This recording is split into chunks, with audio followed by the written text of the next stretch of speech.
Itu sama aja kayak tanya ke dekan ekonomi di universitas ternama dan tanyanya gini, karena Bapak Dekan adalah ahli ekonomi, bagaimana perencanaan anggaran yang baik untuk RT di kampung saya?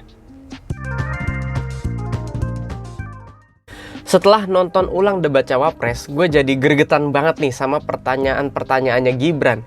Di debat Cawapres kemarin kelihatannya Gibran memang punya strategi buat sengaja gitu bikin pertanyaan yang sebisa mungkin nggak dimengerti sama lawannya. Kita coba bahas satu persatu ya. Nih, coba kalian nonton nih dari pertanyaan Gibran ke Prof. Mahfud. Pertanyaannya dia begini nih. Ini karena Prof. Mahfud adalah ahli hukum, saya ingin bertanya bagaimana regulasi untuk carbon capture and storage.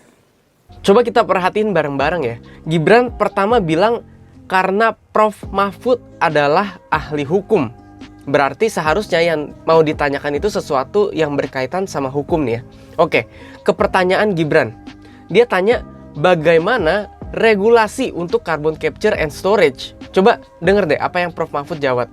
Baik, Mas Gibran yang terhormat, regulasi itu kalau orang ahli regulasi itu tidak harus spesifik satu persatu itu kecuali proyek pembuatan regulasi itu sudah ada. Bagaimana cara regulasinya? Satu, membuat naskah akademik. Naskah akademik itu kalau mengikuti pola yang sederhana aja, pakai aja kasus Ruktipi namanya. Kalau di dalam ilmu perundang-undangan itu, misalnya regulasi yang sudah ada bagaimana, kalau belum ada bagaimana. Kemudian opportunity-nya bagaimana. Kemudian kapasitas lembaganya bagaimana. Kemudian komunikasi publiknya bagaimana. Kemudian ideologisnya bagaimana. Itulah yang disebut Ruktipi dan prosedur tentu saja. Nah itu yang akan kita buat. Kalau saya ditanya bagaimana mengatur soal regulasi undang-undang tentang karbon dan sebagainya, bukan hanya karbon dan itu. Jadi itu yang akan kita lakukan. Tetapi sebenarnya ya Gini, menurut gue yang Pak Mahfud jawab itu sesuai sama bidang dia di ranah hukum. Dia jadinya menjelaskan tentang gimana bikin sebuah regulasi. Dia jawab itu berdasarkan pengetahuan yang dia tahu sebagai ahli hukum, bukan sebagai ahli lingkungan. Ingat, Pak Mahfud ini bukan ahli lingkungan kan ya? Tapi coba kalian dengar dan tonton video ini. Gibran masih keras kepala setelah dengar jawabannya Pak Mahfud. Coba tonton deh. Baik, terima kasih Pak. Kalau masalah SIPD ya tentu saya tahu Pak. Saya kan wali kota Pak. Saya pasti pakai SIPD untuk perencanaan anggaran kami Pak. Tapi kembali lagi ke pertanyaan saya Pak. Pak Prof. Mahfud menjawab 2 menit. Tapi pertanyaan saya belum dijawab sama sekali Pak. Apa regulasinya Pak untuk carbon capture and storage? Simple sekali Pak pertanyaan saya Pak. Mohon dijawab Pak. Dijawab sesuai pertanyaan yang saya tanyakan Pak. Nggak perlu ngambang kemana-mana Pak. Terima kasih. Nah, lihat kan betapa kelihatannya Gibran mau mojok-mojokin Pak Mahfud. Kita mungkin sebagai masyarakat ngelihatnya kayak, wah gila Gibran keren banget nih ya bisa mojokin Profesor Mahfud gitu. Tapi kenyataannya topik dia tuh terlalu spesifik ke hal yang mungkin dipilih khusus yang kira-kira Pak Mahfud nggak tahu kali ya. Coba kalian tonton video Pak Mahfud yang nanggapin Gibran ini nih. Jadi begini Mas Gibran, di dalam ilmu hukum, misalnya saya tanya kepada Anda sekarang ya, bagaimana cara membuat aturan tentang antariksa nasional? Anda pasti tidak tahu. Jawab sekarang coba kalau pasti tidak tahu. Karena ya, Harap tenang.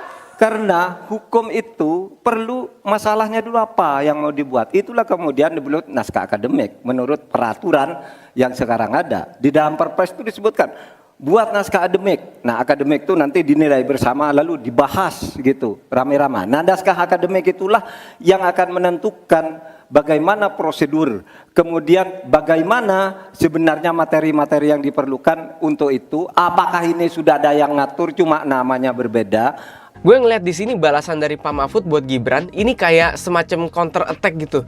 Karena di sini Pak Mahfud jadi ngejelasin kalau buat bikin sebuah regulasi bukan berarti seorang pakar hukum udah langsung ngerti tentang topik tersebut. Makanya tadi Pak Mahfud tantang Gibran kan, coba bikin regulasi tentang antariksa internasional gitu. Pasti Gibran nggak ngerti dan memang gue setuju. Buat bikin regulasi pasti harus dibuat dulu naskah akademiknya gitu kan. Coba kalian pikirin deh, pertanyaan Gibran tuh begini. Karena Prof. Mahfud adalah ahli hukum, nah kita tekenin di situ ya. Karena Prof adalah ahli hukum, Bagaimana regulasi untuk carbon capture and storage? Kan aneh ya? Itu sama aja kayak tanya ke dekan ekonomi di universitas ternama dan tanyanya gini, karena Bapak Dekan adalah ahli ekonomi, bagaimana perencanaan anggaran yang baik untuk RT di kampung saya? Nah, kalau ditanya seputar bikin perencanaan anggaran, pasti si Dekan bisa jawab kan ya. Tapi kalau spesifik tentang bikin anggaran di RT kampung sampean gitu, ya harus dilihat dulu kondisi keuangan RT-nya, kebutuhan RT-nya, dan lain sebagainya. Baru bisa bikin konkret perencanaan keuangan RT-nya gitu ya kan. Sama lah kayak pernyataan Pak Mahfud yang bilang harus bahas dulu sama ahli carbon capture and storage. Dilihat masalahnya dulu, dibuat naskah akademiknya dulu, baru bisa dibuat regulasinya. Konklusinya gini, kalau kita cuma asal pakai emosi, mungkin kelihatannya Gibran kayak menang karena bisa memojokkan Prof Mahfud. Tapi kalau menurut gue gini, kenyataannya di sini pertanyaan Gibran terlalu bersifat mau menantang. Tapi sayangnya malah jadi agak aneh ya. Kalau menurut kalian gimana guys? Gue pengen tahu pendapat kalian di kolom komentar di bawah deh. Lalu yang kedua nih, nggak berhenti cuma sampai Pak Mahfud aja. Yang viral kan yang pertanyaan Gibran ke Caimin ya tentang SGIE. Coba kita dengar dulu deh pertanyaan Gibran ke Caimin. Baik, terima kasih. Karena Gus Muhaimin ini adalah ketua umum dari Partai PKB, saya yakin sekali Gus Muhaimin paham sekali untuk masalah ini. Bagaimana langkah Gus Muhaimin untuk menaikkan peringkat Indonesia di SGIE? Terima kasih. SGIE. Cukup Bapak? Bapak Gibran cukup? Cukup. Sama juga seperti yang udah viral kemarin, SGIE ini suatu singkatan dan ya minimal dikasih tahu lah. Itu singkatannya apa, artinya apa gitu loh ya nggak sih? Dan bener juga kalau ternyata itu singkatan dari bahasa Inggris, bacanya mungkin pakai pelafalan Inggris gitu. SGIE, jangan SGIE gitu loh kan. Coba kalian denger nih, Caimin nggak ngerti apa itu SGIE dan dijelasin lagi sama Gibran apa itu SGIE. Terus terang SGIE saya nggak paham. SGIE itu apa? Tenang. Stop. Ada lagi pertanyaan atau ini waktu Anda untuk memberikan jawaban, waktunya 2 menit. Oke. Kalau Anda menggunakan untuk bertanya, waktu akan habis. Tidak apa-apa? Tidak apa-apa karena Oke. saya tidak pernah mendengar istilah SGIE itu. Siap. Waktu Kami persilakan. di stop, kita alihkan ke Pak Gibran. Waktu Anda 1 menit. 1 menit. Baik, Gus, kita kan sedang fokus mengembangkan ekonomi syariah, keuangan syariah. Otomatis kita harus ngerti juga masalah SGIE. SGIE itu adalah State of Global Islamic Economy. Misalnya sekarang yang sudah masuk peringkat 10 besar adalah makanan halal kita, skincare halal kita, fashion kita. Nah, itu yang saya maksud, Gus.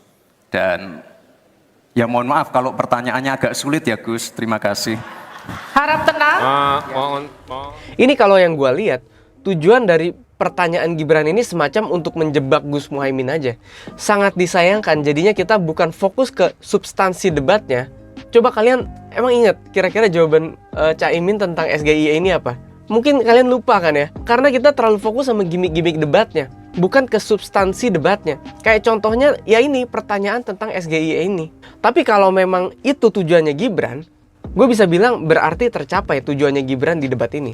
Jadi kelihatan di masyarakat kalau Gus Imin kelihatannya kayak kurang memahami, kurang mengerti, dan mungkin minim informasi tentang SGIE itu. Strategi Gibran ini agak kontroversial menurut gue. Walaupun kelihatannya jadi kayak agak nggak sopan sama Gus Imin, kayak kesannya sedikit merendahkan dengan bilang pertanyaannya terlalu susah ya Gus, dan lain sebagainya gitu. Tapi tujuan Gibran buat tanda kutip menang di debat mungkin jadi cukup tercapai. Sama juga kayak pas dia tanya ke Pak Mahfud, kasih serangan-serangan dengan bilang pertanyaannya belum terjawab dan lain sebagainya gitu. Mungkin buat orang-orang yang memang nontonnya pakai emosi aja tanpa perlu tahu substansinya apa, kelihatannya Gibran ini kayak ada di atas angin. Kelihatannya semua cawapres yang lain tuh kayak nggak memahami dan mengerti pertanyaannya Gibran gitu. Mungkin terlalu susah kelihatannya.